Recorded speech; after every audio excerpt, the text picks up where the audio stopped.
Hey everybody, this is S. Anthony Thomas. This is the S. Anthony Thomas Show. And I got to talk to another legend this week. This time it's Big Daddy Graham. I've known him for years. He's a great guy. And he's performed well over 7,000, probably 8,000 shows at comedy clubs, colleges, corporate and private parties, sports banquets, golf outings, fundraisers in the tri-state area, and other places as well. He's been around. And he's been successful. He's been killing it for a long time. And he's currently the host on the number one sports talk radio station in America, 94 WIP in Philly. Folks, this week, Big Daddy Graham. Are you ready? Of course you are. Let's do it.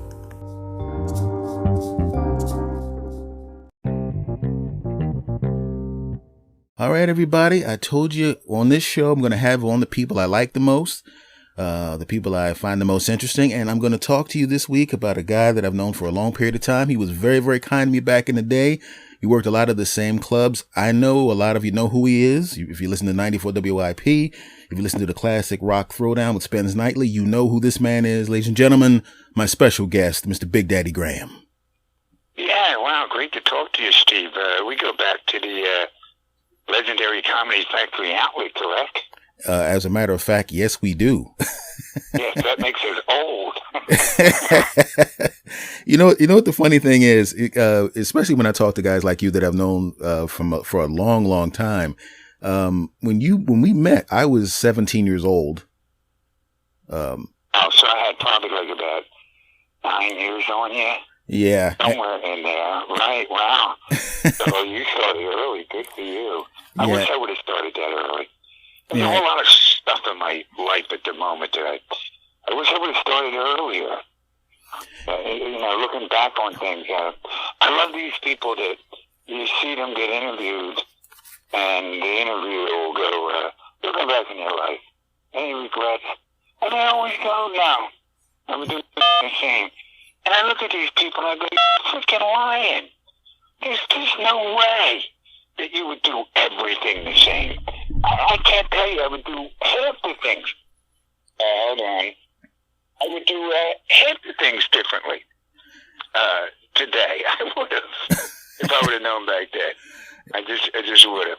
I'll tell you the truth. You know, it's like I can relate to that because when I sit back as a 50-year-old guy, and you look back at some of the things you did back in the past, your first thought is, God, that young me was stupid.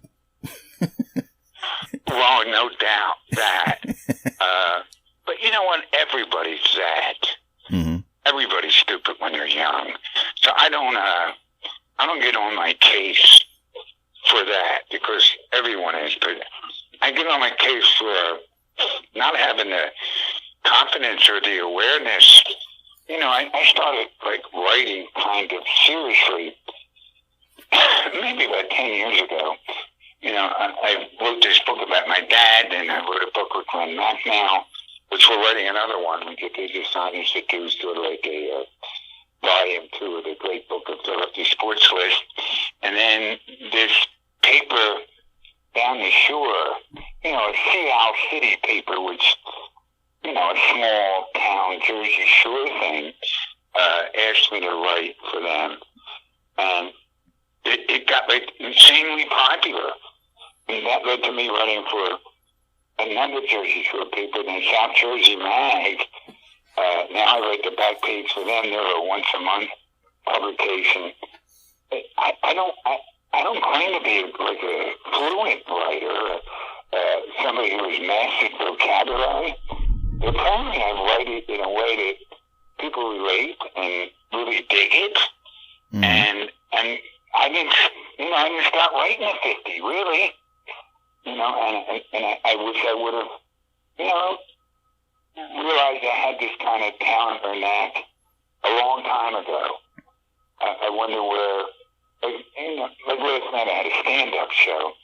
I feel like my stand-up is better than ever before. Mm-hmm. And I really do think it is. But that's because that I've been doing for, 35 years.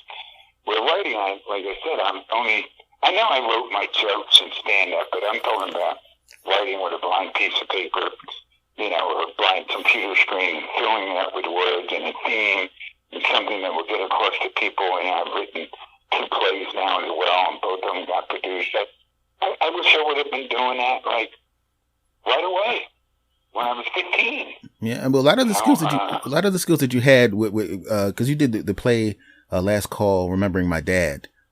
Right. And I remember hearing about that when I came back. I did a row home Christmas last Christmas. Should have done it this Christmas too. I just didn't. It wasn't like I wasn't busy. And then I left and right people been social mediating me saying, what are you doing the Christmas show this year? And I'm not. I should have been in I think that's one of the best things I ever wrote. I'm just saying, I wish I would have wrote right from the beginning. I wonder where it all would have went. Really, I wonder where it all would have went. Well, let me ask you this, because you were good. You were a really, really, really good comic when I started. No, I wasn't. No, I thought you were. You were wrong. I look back. I was like packing them in because John DeBella started playing these little songs that I wrote. Nuns. Let's start with Nuns. I'm doing Nuns at the Comedy Factory outfit, and it's a real showstopper for me. This is back when I really wasn't even doing stand-up. It was mostly song. I don't even do music anymore. But at the time, I didn't do any stand-up. It was pretty much all song. A little bit of talking in between songs. And I wrote this thing called Nuns, and John DeBella started hosting Friday nights down there. Yeah, I remember that. He said to me, if I could play that, I'd play it. So I literally just got together some great musicians and rented some studio time and made a record, made a vinyl 45 of Nuns, and true to John Jordan played it, and it was like this big, when I say big hit, it's not Jay-Z or, Pearl Jam, but it was a novelty hit in Philly. I sold a lot of copies of it. And that's kind of how it just, that started. So I'm writing that stuff. I forget, why did I even bring up the Comedy Factory? You got to keep track of this stuff, Steve. Oh, I know exactly why you brought up the Comedy Factory outlet, because that's where we met. Yeah. Oh, you said I was really good. I look back on it, and I was tight. I was not loose. To this day, I had a show last night, and I would venture to say I've done 8,000 shows as Big Daddy Graham in my career, and I'm a nervous wreck before every one of them. But back then, I was a real nervous wreck, so much so that when I get on stage, I was tight. If you came to the 8:30 show, you pretty much saw the same thing at the 11 o'clock show. And I know there's a lot of performers you can say that about, but mine were above and beyond the normal. I was tight. I wish I was as good then as I am now. Well, unfortunately, my friend, the two great ones, I believe, are good pretty much right away. And when that kind of thing starts happening to them, what was happening to me, I was packing the room in because DeBella was playing Nuns, Let's Call Him Sick, Walk on the Mile Side. Because after that success playing Nuns, I started recording other stuff. And it made me a reasonable big deal here in the Philly area. So I'm packing them in.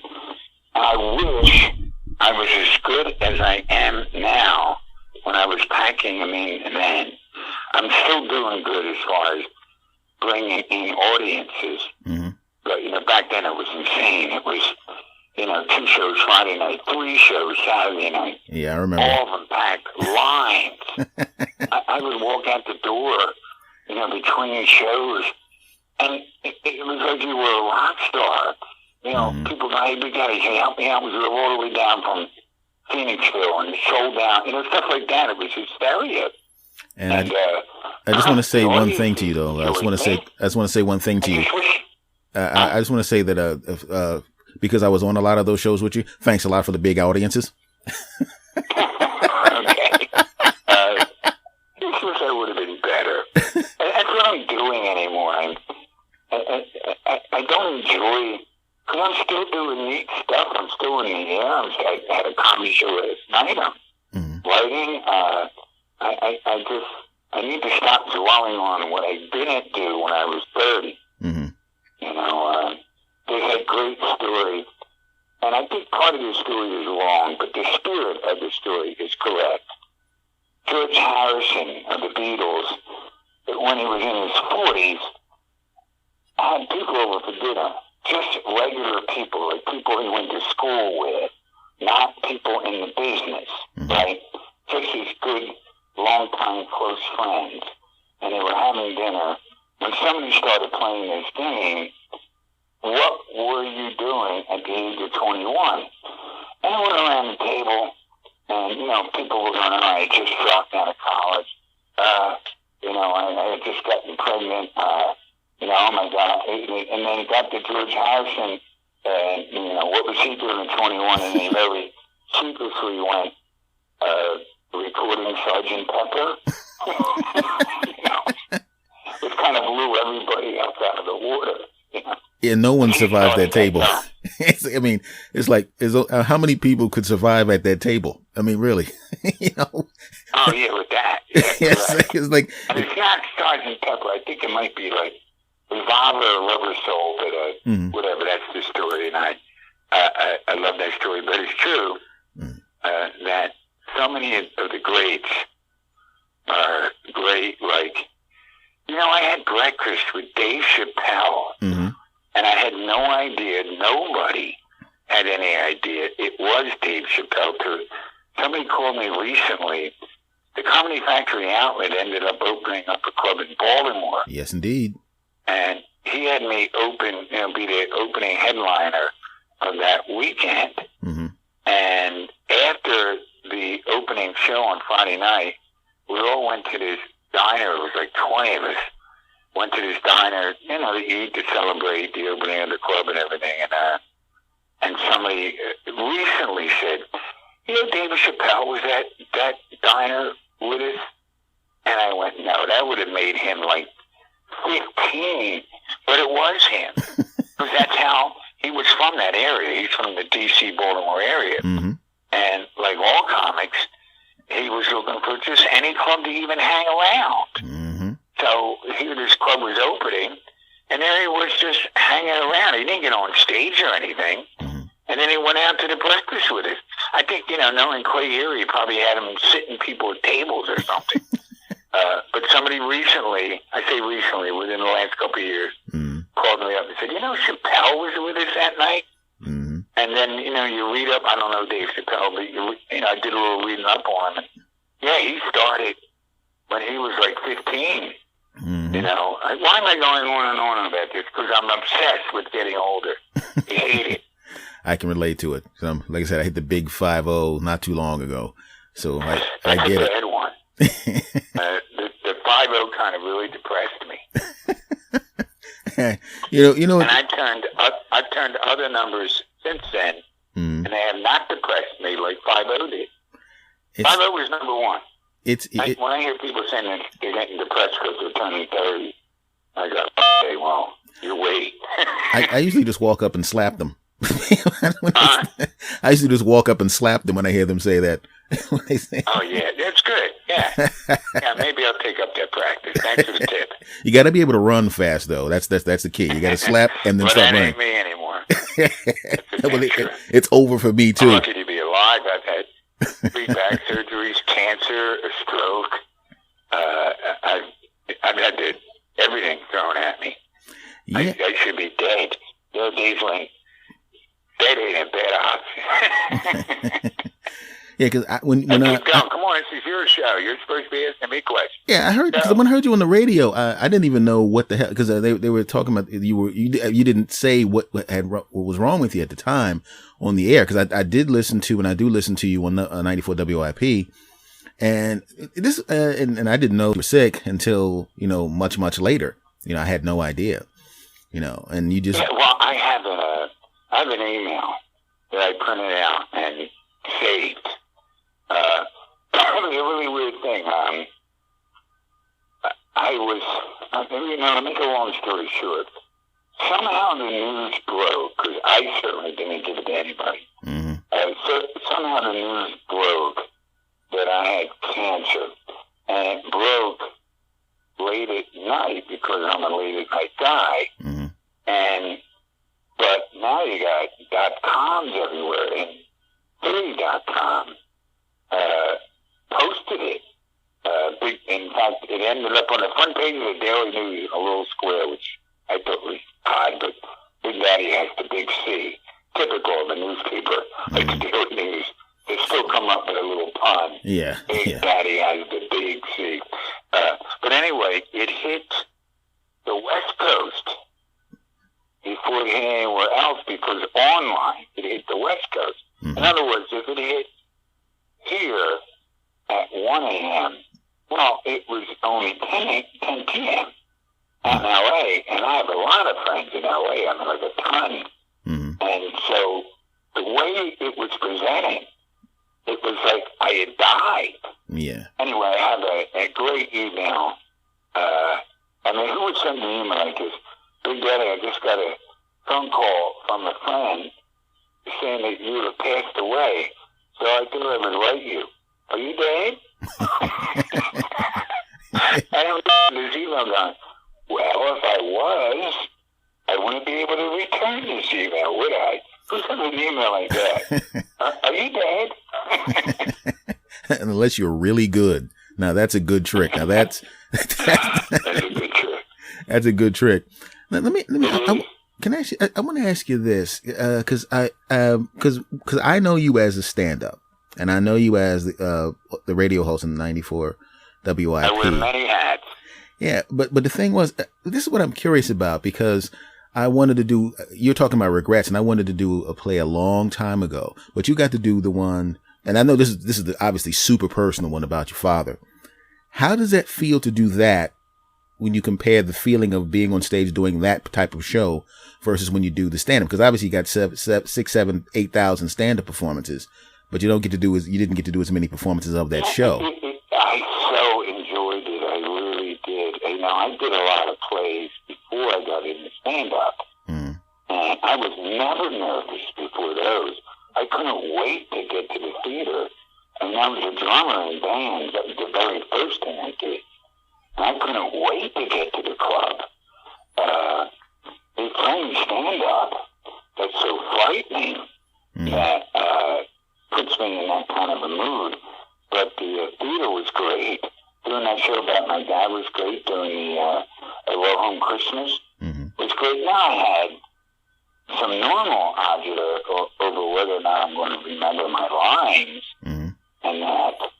But the other nervousness about, whether or not I was going to eat it on stage as a stand-up, because I've said this a million times, it's the only form of entertainment where if you don't like it, you are now allowed to let that comic and the entire audience know that you don't like it and start heckling.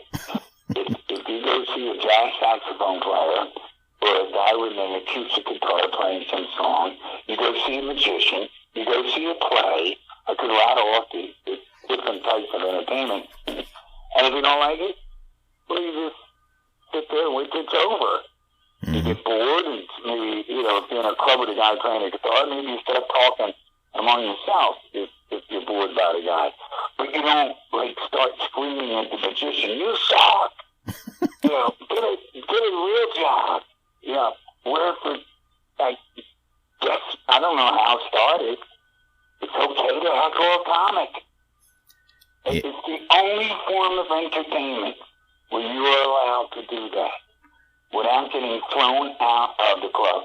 Now, I've seen hecklers get thrown out of clubs because they're above and beyond and they're just assholes and they're trying to ruin the night for everybody. I've seen that happen. But, you know, you worked at the outlet. You know, the people who work at these clubs are instructed. If somebody yells something up the stage, let the comic handle it first. Yeah. Right? You might get some laughs out of that. Well, that's what I was bad at. I was horrible with hecklers. So much so that I developed a show that was so rapid fire that I didn't leave room for them. Boom, boom, boom, boom, boom, boom, boom, boom, boom, boom. And if I felt like there was a crowd that had been heckling the actor before me, then I would edit my show on the fly. If there was a joke that had a longer setup, out. I didn't do it. A longer setup would give an ornery heckling kind of a crowd more space to do that to you. Yeah. So if it had a long setup, gone. I didn't do it. If it was a joke that I knew only scored with half the crowd often, but I loved the joke so much I didn't mind if it only scored with half the crowd, because the other half really dug it. And, you know, you have an obligation to make everybody laugh. All right, so maybe at the room to laugh at this particular joke, they might laugh at the next one. But if it was that kind of a joke, well, I knew from experience that it was a hit or miss kind of a thing. But if the people it was great. I didn't do it in front of a heckling crowd. In front of a heckling crowd, it was bang, bang, bang, bang, bang, bang, bang. So you asked me what's the difference between me doing Last Call or Love Home Christmas was, well, you don't have to worry about that. People don't yell at the actors at theater. It's only comedy, Steve. It's so bizarre. Now, it's got to be acceptable in the world of comedy. If I was, you know, the god of comedy, I would have never allowed that to happen. It can be interesting. I don't go to a club to listen to some jerkweed yelling stuff up at the comic. I'd rather hear the comic. I never understood that. I mean, it's very bizarre. But that's the difference. Yeah, I'm telling you, it doesn't matter. You know, last night I did a show. I think there were about 400 people there, and I was the reason why they bought a ticket. So, you know, I'm not going to get hecklers anyway.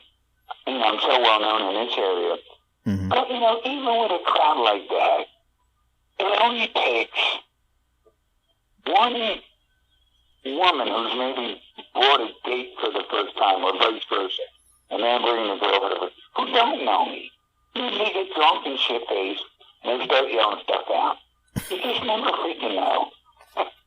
But you do know with theater that if anybody yelled something out at an actor, they would be removed immediately. It's kind of relaxing knowing that, isn't it? Not encouraged to do it. They would be told to leave. Because that's it. That's right. You ask me what's the difference? That's the big difference. We'll be back right after this short message. And now, back to the show. No fear. Yeah, it's got to be relaxing because I took some theater class and did some short things, and there's still a part of me because I remember at the CFO, first show Friday, third show Saturday, you had a higher probability of of the type of action that you were just describing. The worst show imaginable was always the last show Friday, and it makes sense. The reason why it was the worst show is that a big percentage of that audience had gone to work that day. It's a Friday, which means then those people have been getting up at 7 o'clock, 6:30, 7:30, and by the time I'm hitting the stage at 12:15 a.m., they've been up a long time. And when you're up a long time, you can tend to get ornery. That's the difference between a Friday night late show and a Saturday night late show. The crowd that's at the Saturday night late show has slept in. They're not getting up at 7 o'clock because they're not working on Saturday. they get to sleep in, maybe don't roll in a bed to 10. And it makes a huge difference. But I would bet you to say, although I've had very few bad run-ins with hecklers over the years, almost every one of them was late show Friday. And virtually no clubs even do late show Fridays. It's weird. Some clubs don't do one show on Friday. Some of the places I was playing, it was like one show Friday, two show Saturdays, one show Sunday. And it's just kind of a weird. It's kind of a weird combination. I don't do comedy clubs anymore, though. It's been a long time now since I've done comedy clubs. I do like these big event shows with Conklin, and then I do like what I did last night, which was at some place that would have a wedding. But this particular group was having a big fundraiser, so it was in this big room with about 400 people, and that's kind of what I do. I'm a pretty much private party comic. I do one comedy club at the Doylestown Comedy Cabaret. Good stuff. And I do it once a year. And that's because I've had a long relationship with the owner, and I really like the club, and I'm doing the door. So it feels like a concert more to me than doing a comedy club. It's also a good club, too. Like one show Friday, two shows Saturday, one show Sunday. Yeah. I haven't done that in years. And Doylestown's a good place. I haven't done it. Doylestown's a good place. I like that place. It's a good place? Is that, yeah, Doylestown. I like that place. It is. Yeah, I got some. All the others, are good clubs, too. Northeast. Not into the, one show Friday, two shows Saturday. That's just not me. Yeah, after a while. I'm older now. The comedy clubs are generally frequented, if you had to pick an age, 30-ish couples. If you had to pick an age, that's what it would be now. There were a ton of 30-ish couples at the show last night, and I killed, but it's just different. Anyway, it was the people that were at the outlet. It seems to be the median age that we would, if I remember correctly. I was that age. I know. It was an interesting time. I'm getting on stage now.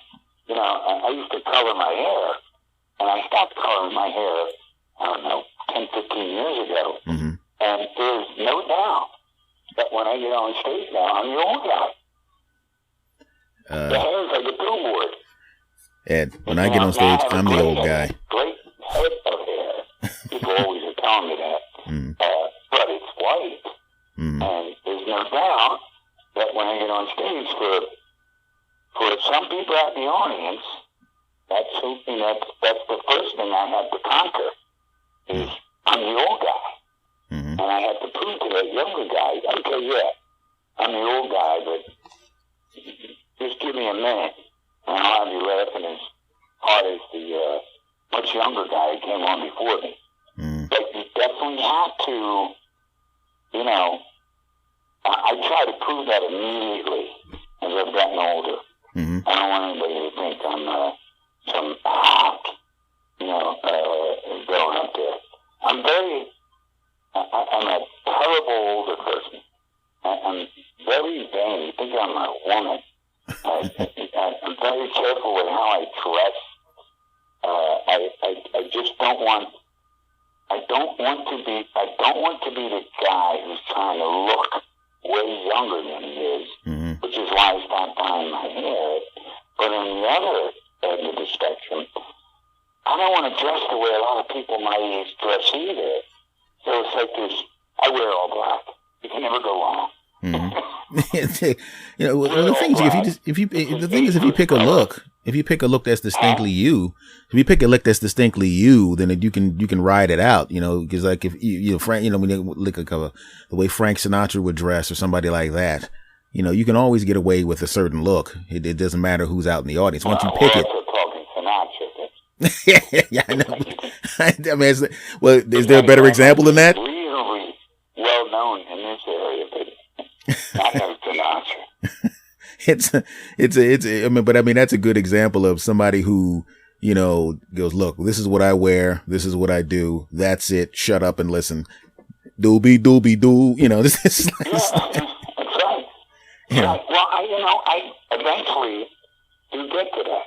Mm-hmm. The point in my show. I just make sure the beginning of my show, and this is kind of the way it's always been anyway, but even more so now, I make sure the beginnings of my shows are bang, bang, bang. And get that out of the way, that I'm the older guy, and that you're not going to laugh as hard. I let people know within the first 3 minutes that, yeah, they're going to laugh real hard. That's one of the first. I'm conscious of my hair, and I get that out of the way. That's one of the best skills to have. That's one of the first and most important skills to have as a comic, is the ability to just grab the steering wheel immediately, Yeah. and let it. I've been blessed with. I was always I got a loud voice. Mm-hmm. I've always been fortunate in that way. Mm-hmm. I can come out very explosively, and generally do. Mm-hmm. Generally do. I don't like build as the show goes on. I hit at a very high pace and manage to keep that high pace. And I'll give myself some credit here. Mm-hmm. I still am. Yeah. I'm still keeping that high pace up. Well, how are the Two Funny Philly Guys shows going with Conklin? We keep selling them out. It's so bizarre. And we're playing like 1,000 seaters. Mm-hmm. We'll be at the Broadway Theater in Pittman February 16th, and that's 1,000 seats. And we just at the Media Theater, we sold that out. And we're coming up on 10 years now. Mm-hmm. A guy who worked at the Pagata a long time ago, he wanted to book a specific Philly show, because he was from Philly, where Atlantic City, they got to walk that Philly-New York line down there. And I actually came up with the idea of calling it Two Funny Philly Guys, which this guy at the Pagata loved. And that's where it started, with one show at the Pagata, and it just kept morphing. Not that we do a lot. We really only do 4 or 5 of those shows a year. Mm-hmm. Once at the Media Theater, once at the Colonial, once at the Broadway. We usually do something during the summer. But the reason why I find it unbelievable is, God, you've had, and I'm not kidding, literally thousands of opportunities to see me or Conklin over the years.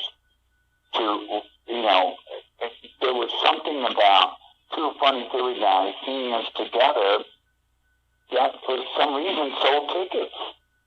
Even though, I kept thinking, well, has anybody seen who the Two Funny Philly Guys are? You've seen us. Thank God you've seen us. I don't want this to shock you or anything, but you and Conklin are kind of popular out there.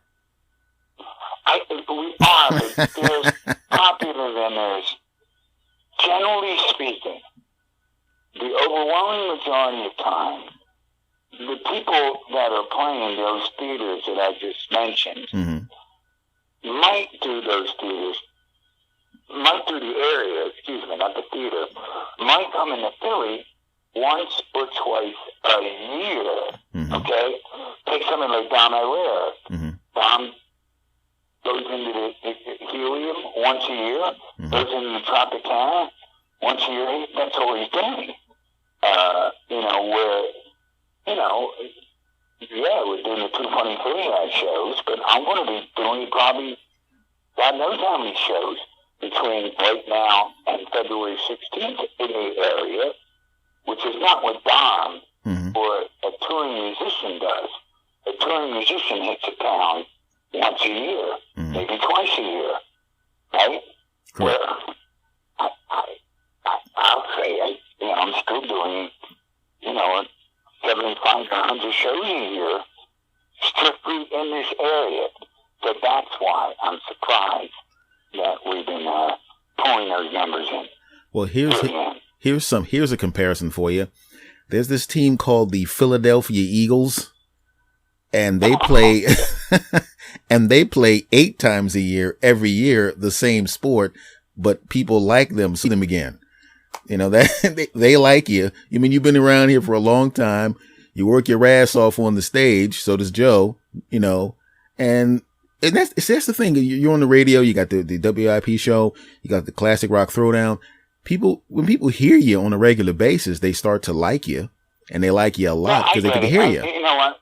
Let me just end it then by saying, and this is sort of like show business horseshit talk, but I really am incredibly grateful that anyone is still coming out to see us at all. I am so grateful for that. I guess that's what I really meant to say. So. Oh no, I was just teasing you. But the only reason I say that is because, you know, and the way I heard it was you were surprised, but I could tell that you were grateful in your voice, and anybody listening to you could tell that you were grateful that the people were coming. I just feel like breaking your stones a little bit because what you do. We're both from Philly. That's what happens. Right? You know, that's what we do to each other. But I mean, but the thing about it is that when people come, it's a weird thing. When people listen to you on a regular basis, you know, radio and podcasting, when they hear you on a regular basis, you're in their ear all the time. There's an attachment to you that I didn't understand until I started doing this. And all of a sudden, you know, people listen to you on a regular basis. And when they like you, they really like you, and they want to see you again and again and again. It's just fun being in the room. As long as you keep it reasonably fresh, you can't do the same thing. Now with you and your podcast, you're home free. You're interviewing somebody different all the time. Yeah. So that in itself makes the show different. Yeah, because Lenny Bruce once said, writing 10 minutes of brand new killer material is the equivalent of writing a book. Yeah. And he's pretty damn close to right. He's yeah. Just getting 10 minutes of really good killer stuff. Especially when you're learning how to do it. Especially when you learn. Especially when a lot of work. So, yeah, podcasting is different. Well, the way you're doing, interviewing people, you don't have to worry about not being fresh because you got a different guest. Hey, you know, that in itself will keep it fresh. You know what's hilarious though? This is my second podcast. On this one, I interview people. My original podcast, which I still do, is new comedy material every week for the past 5 years. I've done 344 episodes. If you're doing it as a podcast, huh? Then I will tell you that it's more you rattling off observations. Some may be funny, some may just be that. Yeah, it's not the same as stand-up, no. Observations. The difference is there's nobody out there in an audience waiting to pounce on you if that odd observation isn't funny or doesn't connect. Yeah. It's just, I do that on my radio show a lot. Throw stuff out that I would never do on stage. That's what's good about There's being... a difference between a joke that you do on the air and a joke that you do on stage. Huge difference. Now, sometimes you come up with a real winner, and it's funny on the air, and it's great on stage as well. Anything that's great on stage is going to be funny on the air as well, but not the other way around. No, yeah, because I think... Something funny on the air will not necessarily get big laughs on a live stage. No, it will not. Because I mean, I put it this way: like doing the podcast where you do the comedy by itself is kind of like cooking a meal, and doing stand up is like sculpting something, you know, with a chisel. I don't even. Dina Blizzard, right? Dina Blizzard, I bumped into last week, and her son is now going to be doing stand up, or started to do it. And he's like 16 or whatever. And I said to, when Dina said, yeah, he's doing stand-up, I looked at him and I went, why? Run, do anything but. You're in for a life of misery and heartbreak. It's so difficult. Unless you really score, you get good, you go to LA, you get the sitcom, you get the movie, and you know what, I do know comics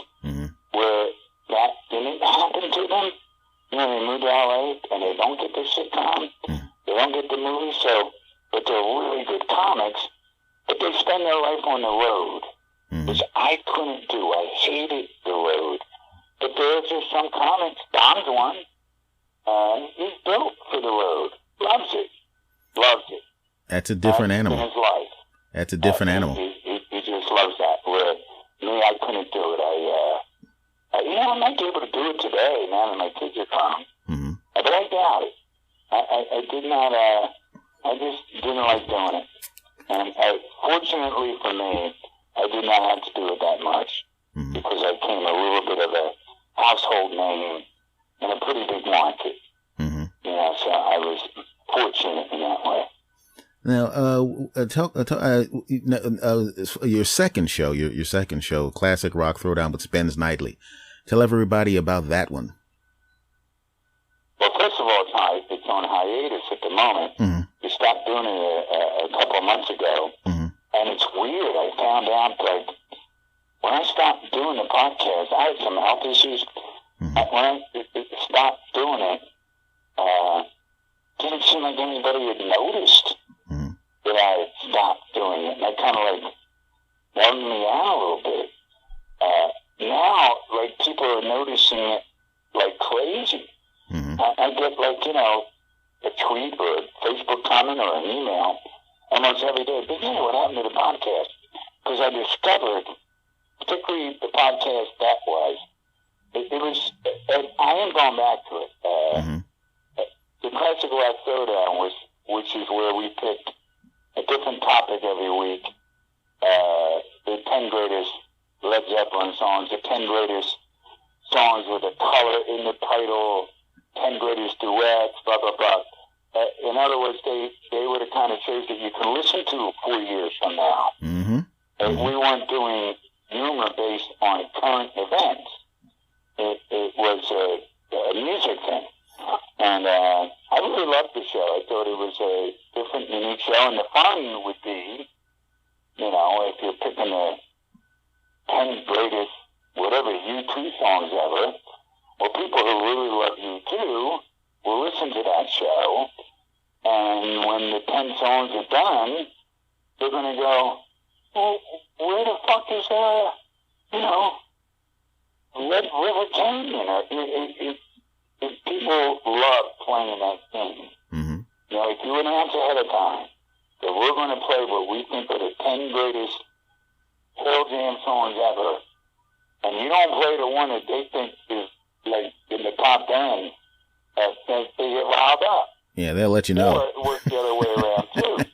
But maybe an obscure kind of Jay-Z song is in there.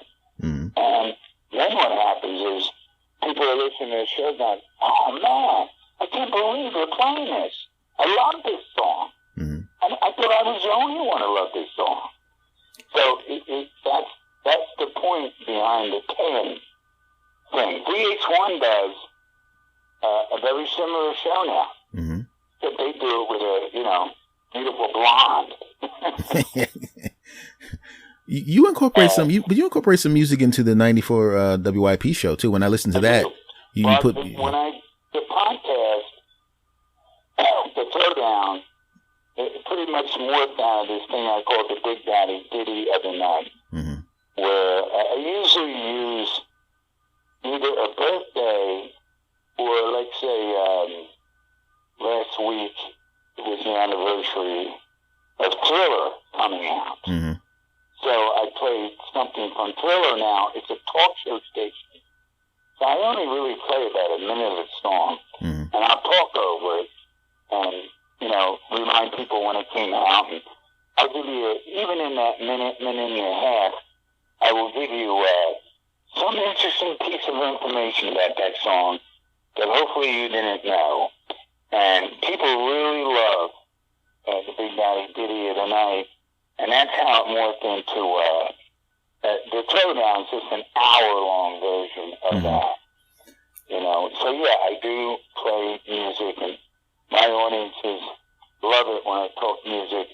I've discovered over the years the same guy that's arguing over whether or not it's time to put Nick Foles back in the game. You know, it's the same guy that'll argue over, you know, who's better, Eddie Van Halen or Jimi Hendrix. It's almost the same guy. Mm-hmm. You know, and if you put it in that context, we're going to be playing the 10 best. Then yeah, and even if we do the thing like 10 best songs with a woman's name in the title, it still works that way. The show will be over, and somebody will go, you never played, the Beach Boys Wendy. What's up with that? You know, people get very possessive of the songs they love, and they want them to be properly saluted. Yeah, that's the fun part of that. It's a built-in conversation starter. That place, Wildfire Radio, came to me. I think they originally wanted me to do a sports show, and I went, no, I do that all week. And then they thought I would do comedy. I said, no, I don't want to do that either. I do that all the time. Let me do this music thing.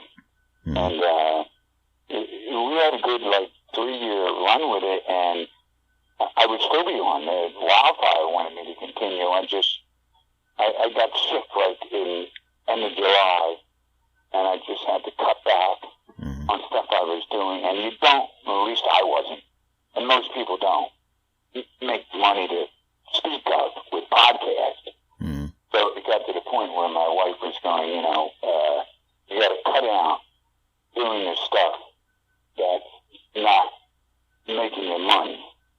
Now that's an odd thing to say to an artist, because most of us get into it with no idea of money at all. You know, when I started drumming in bands, money never even played into the equation. You just wanted to play so bad and be part of a band and score chicks after the show and, all this fun stuff that comes with a band. You're not thinking money. And it's the same thing with beer. It's the same thing with me, with virtually everything that I did. But then lucky for me, I got to the point where I was making a decent dollar doing all these things. I did have to get to the point where I had to momentarily just step back a little bit.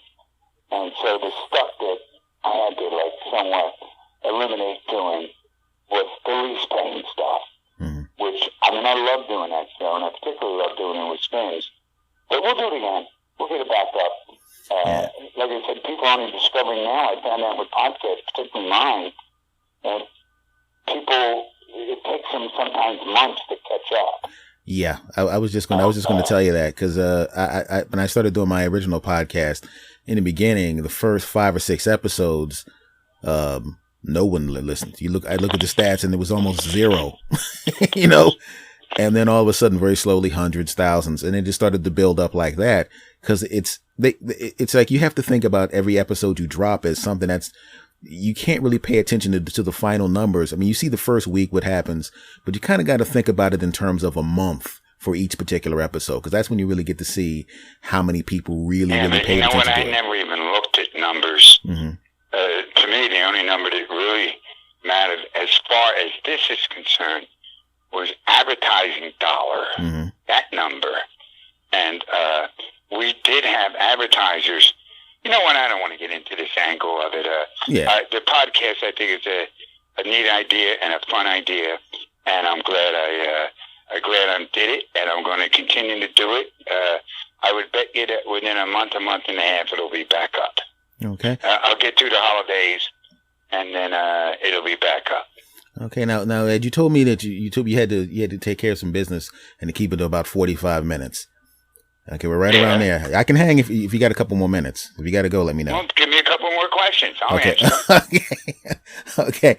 Now, I just wanted to ask you about the radio show, and it's an interesting thing, because you did the songs on the on WMMR, and let me just explain, because there are people that are listening not just in the United States. There are people that are listening to this that are going to be in the United Kingdom, Australia, Canada. WMMR is a radio station in the Philadelphia area. It's huge, and definitely at that particular time, it was pulling down Cosby numbers, because I remember how gigantic that was. Well, I'll give you the number. It was a 14 share, which is unheard of today. Yeah. Well, no one will ever do that again. It wasn't just number one. Let's put it, since you've brought up sports a couple times, let's put it in this analogy. If WMMR was a baseball team, back then they were in first place by like 24 games. Yeah. Okay, most teams are usually in first by 3, 4, not 23 or 24. In other words, second place was meaningless in the Philadelphia area back in MMR's heyday. And MMR is still on, it's still doing rather well.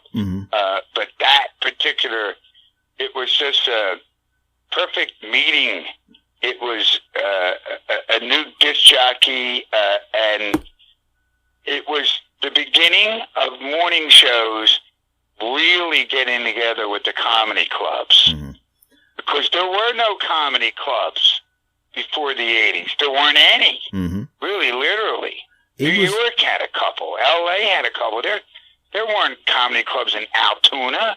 There weren't comedy clubs in Philadelphia, for crying out loud. Before the Comedy Factory outlet and the Comedy Works. Yeah. They don't start till like 1980. Yeah. All right. So there literally, there wasn't any.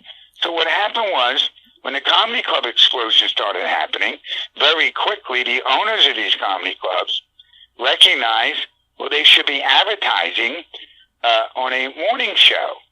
And the morning show not only was getting advertising dollars, but the morning show would then also get the headlining comic of that week at the club to come in and do some stick. Hey, we're in the studio here with Harry Anderson, who used to work the outlet or whatever, and Harry would do some stick and give away tickets, and the combination of the two made the whole damn thing explode. It's like Dick Vitale and the Big East. It's like Michael Jackson and MTV. It's like Muhammad Ali and Howard Cosell.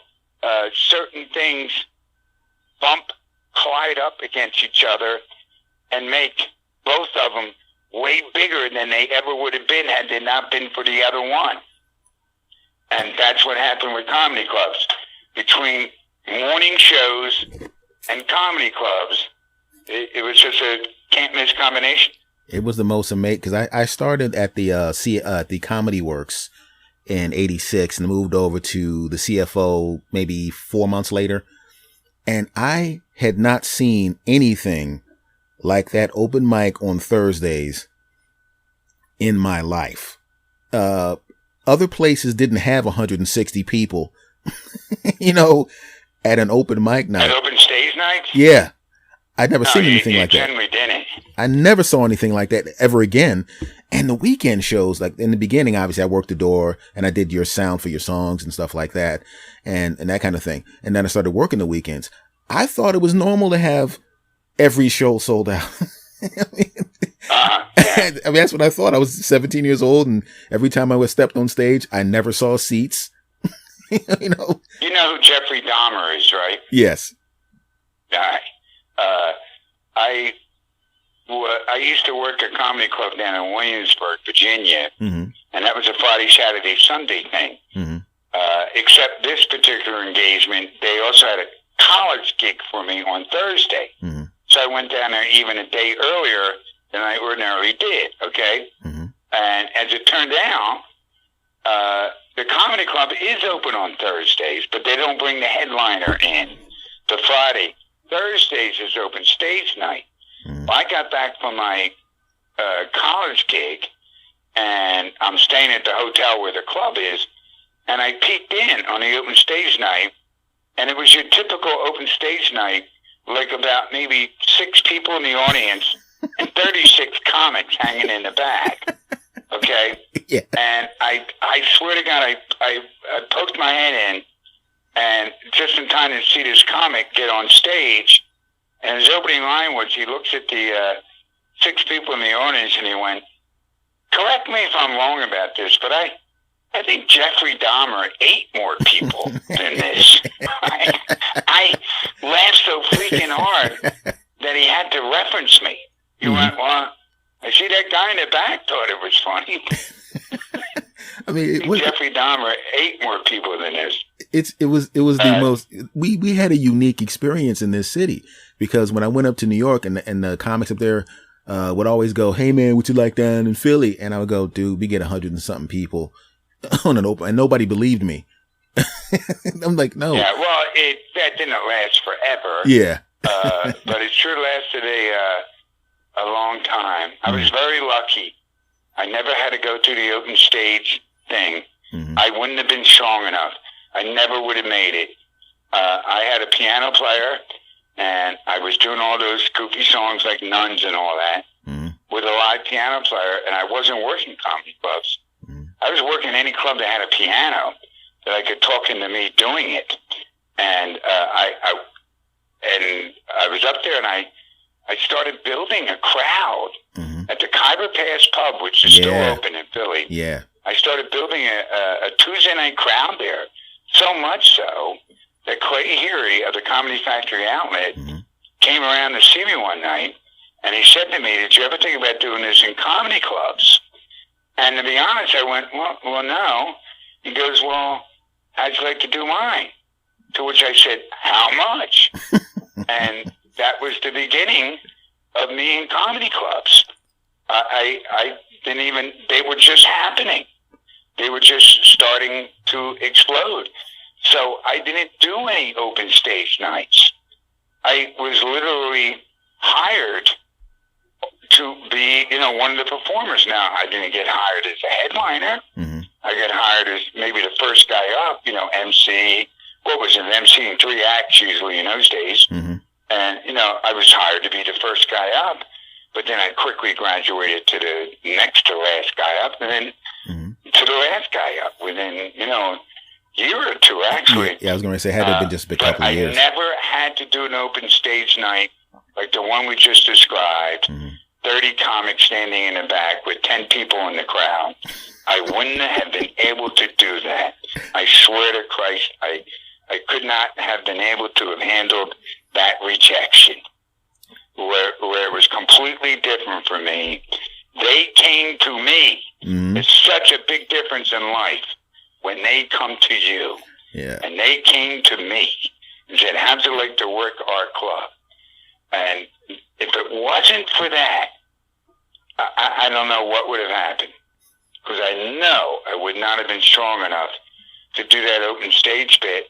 Yet, you can't name virtually any comic in the history of comedy, from Jay Leno to whoever, who didn't have to go through the open stage night. It was a very unique thing for me that I didn't have to do it. It's a traumatic experience. It's like when parents come up to me and go, "My son really wants to do stand-up." And I went, "Well, tell your son, it's really simple. All he's got to do is show up, sign up, and get up there and do it." Unlike if you want to be a drummer, you got to find other musicians. You got to rehearse for a while. Blah blah blah. If you want to be in a play, you got to go to a theater and then hope that the casting director thinks you're right for that particular part in that show and all that. But stand up, that's the one good thing about it. Even though I wouldn't have had the strength to do it, but it's still. Whenever a parent comes up to me and says, "My son's thinking of doing it," I go, "Well, it's pretty simple. This place has an open stage night. That place has an open stage night. This one has an open stage night. They got to go every week for years." It's a beating. It really is. To get their time together. It's a beat. Is that I tell people that proves that Lenny Bruce theory. Yeah. To get 10 good minutes up, 10, just 10. Or let's say 15, where if you got 15 minutes, people will start to hire you, to do that opening slot. Yeah. Or maybe they'll hire you to MC. And it takes like a couple years to get that together. A vicious beating. Painful years. It's a vicious. Performing these, I had an audition for Letterman up at Dangerfields once. And I didn't know much about. I was really stupid, to tell you the truth. But I had an audition for Letterman, and what threw me was there were only 8 people in the audience. It was at Dangerfields, and there's people think, "Well, Dangerfields was packed all the time." No, it wasn't. was packed all the time on weekends, but during the week, there were plenty of nights where there was like 10 freaking people there. And I'm forgetting his name at the moment, but I at least got to the point where I got an audition. This guy came in. I remember Wayne Cotter was there too. This guy came in and stood in the back and watched, I think it was 5 of us. And I got really thrown. That, oh my God, this guy's he's checking me out tonight in front of 8 people? And my first joke didn't do anything, and I started sweating, and I bombed. I don't even know if I bombed. There were only 8 people there. But what I was supposed to know was to ignore the 8 people and just do my best stuff smoothly and as professionally as possible. That maybe it was Bob Morton. These guys know. They know that there's only 8 people there. That's what they do for a living. They know there's only 8 people there. Show me what you got. Luckily for me, I did get another audition for Letterman. I didn't get the gig, but I killed. So had I not gotten that second opportunity, I'm going to carry that around forever. That, boy, my one shot of Letterman, and I ate it, But by then, even when I got second spot and didn't get it, even though I did very well, I was starting to realize how the game was played. Not one comic in the history of Philadelphia, which alternates between being the 4th largest market in the country and the 5th. 4th, 5th, okay? It's not like it's 10th or 15th. Philadelphia has never gotten an act on any late-night television show ever. Now, there's plenty of Philadelphians who have gotten on those shows, but only after moving to L.A. or New York. That's the trick. No one's ever gotten on these shows while living in Philly, which is kind of irritating because comics from Boston, comics from Chicago, and comics from San Francisco have gotten on. Leno and Letterman and Colbert and Fallon and all this stuff, but not Philly. That whole reputation that Philly has of being the ugly stepsister or whatever, it's true. It's true. All these years, while living in Philly, no one's ever gotten on. That's annoying. They never send a talent scout to Philly. And by then, I was, making real good bread. Everybody knew who I was. I was a little celebrity and everything. I didn't have the need to move to L.A. or New York because I was, making real good dough here. So I now looking back on it, you take a guy like Jim Carrey, he was making $250,000 a year as an impressionist. But he woke up one day and said, well, yeah, that's not where I want to be, though. I want to be a big movie star. So he just stopped his live comedy act and did nothing for a year or 2 but concentrate on getting a big part in a movie and working it that way, and it worked. So, at some point I could have said, okay, yeah, I'm a big deal here in Philly and I'm making good bucks, but I want to be more than that. So I'm going to have to move to L.A. and do my thing. But I just didn't do it. I guess I was in my comfort zone. I had kids by then. I would have had to uproot everybody to go out there on a whim, where even at that point in my career, there have been comics from Philly who had already returned from L.A. after banging it around out there for a couple of years and getting nowhere. So I was just always afraid to make that move. But, like I said, there's people like Jim Carrey who were like sitting around and that $250,000 ain't coming in, but they're patient and they know what they really want. It's hey, we're right back to the no regrets thing. And I do got it split. Okay. So it's great talking to you. Hey, Big, I just want to say thank you very much. I appreciate it, man. I appreciate you giving me the time. I really, really do. You got it. All right. Thank you, my friend. Take care. Okay, take care, Big. Bye-bye. Bye-bye.